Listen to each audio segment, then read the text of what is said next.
Dr. Vladimir Petrovsky has also had several decades of positions and experience. Briefly, he is Doctor of Political Sciences, academician of the Academy of Military Sciences, and chief researcher at the Center Russia, China, and the World of the Institute of the Far East of the Russian Academy of the Sciences. Dr. Petrovsky will speak about new approaches to the North Korean nuclear status as a way to improve mutual trust in the inter-Korean dialogue. Dr. Petrovsky, you have the floor. Thank you. Dear colleagues, I'm pleased to join our discussion on how to develop a new vision for Korean unification. And I think to do this, we need to put the situation on the Korean Peninsula in a broader regional context and in the context of international security. So I would like to share with you some discussions which we have now with my Russian colleagues and with my Chinese colleagues of how to develop a new approach to the so-called nuclear problem relative to North Korea, nuclear weapons and the ballistic missiles. I think this is important because our previous speaker told us that one of the key points of the research he mentioned was the question was what are the biggest reasons for the unification, and one of the biggest reasons was exactly to eliminate the threat of war.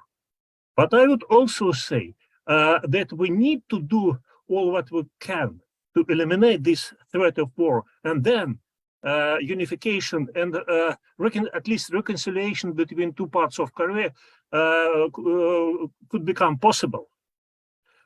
And again, as a political scholar and as an expert on international security, I would like to give you some examples of how do we scholars, academic scholars in different countries, consider the situation on the Korean Peninsula in terms of North Korean nuclear program. Of course, it's very dangerous. And exactly of this, North Korea is being perceived as a threat by its neighbors and by the United States and probably by other countries. Actually, I think that the key goal for us should be how to try to eliminate this threat, meaning that we need a new level, higher level of mutual trust. And the question is how to achieve this new level of mutual trust.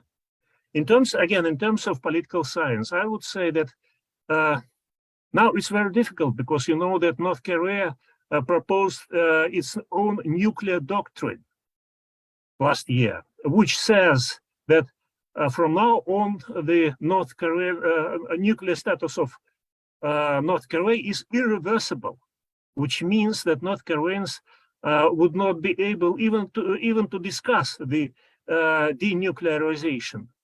And this trend is very dangerous. But on the other side, I would like to offer you some logic, which we discuss logic which was proposed by some of my Chinese colleagues. For several years, they have been considering of how to approach this nuclear program of North Korea.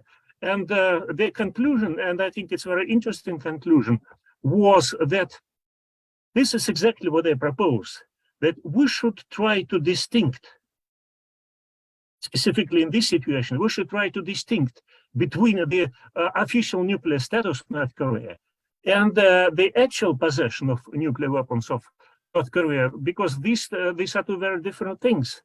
We know that North Korea withdrew from the Treaty on Non-Proliferation of Nuclear Weapons. And from this point of view, from the point of view of international law, not any nuclear power, none of the nuclear five, would be ready to accept official nuclear status of North Korea. But again, we understand that, in fact, they do possess nuclear weapons and ballistic missiles. What I think we should try to consider this very interesting approach, that we should really distinct. What does it mean in reality?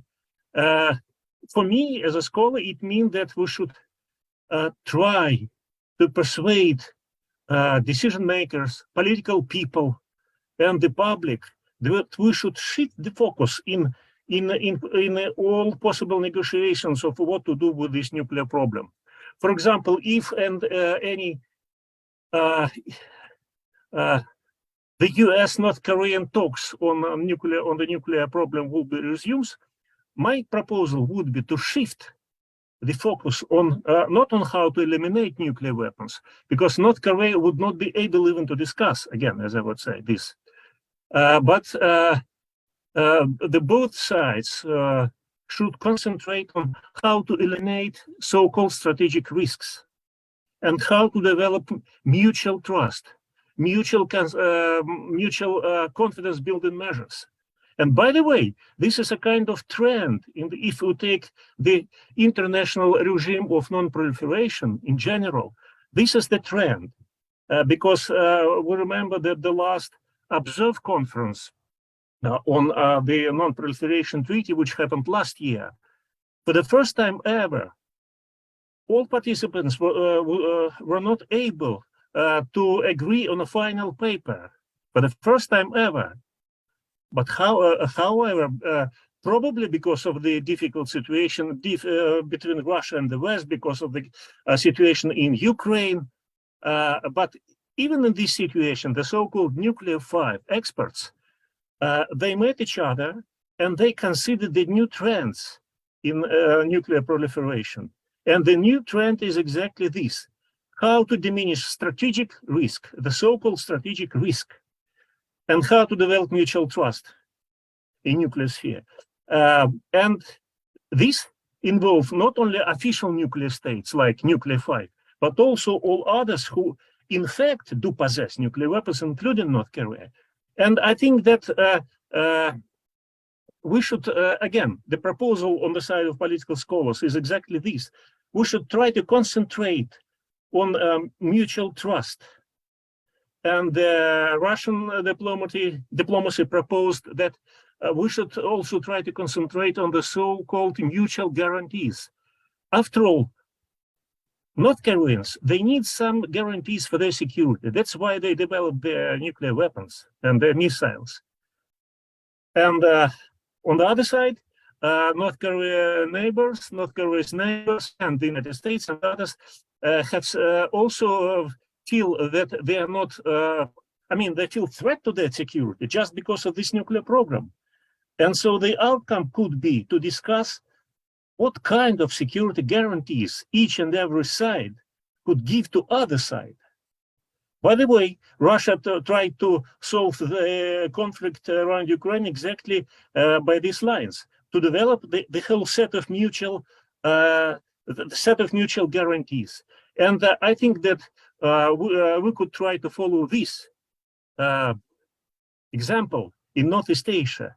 At least it could help us to develop new level of mutual trust, because after all, and this is to conclude, I would stress again that to develop a new vision, first of all, we should concentrate on the new level of trust. And this would not be possible if we will not try to solve these security concerns, which you call security dilemma, because all sides, North Koreans, the Republic of Korea and the United States, they look at each other and they perceive each other as a possible threat. And the key point is how to diminish this, how to change this perception. And this would affect the public dialogue between North Korea and South Korea in terms of public civil society, not only the state bodies. So at least this is an approach we should, I would suggest to follow. And I think that we, the UPF, the ambassadors for peace, could try to develop the dialogue along these ways. Thank you very much.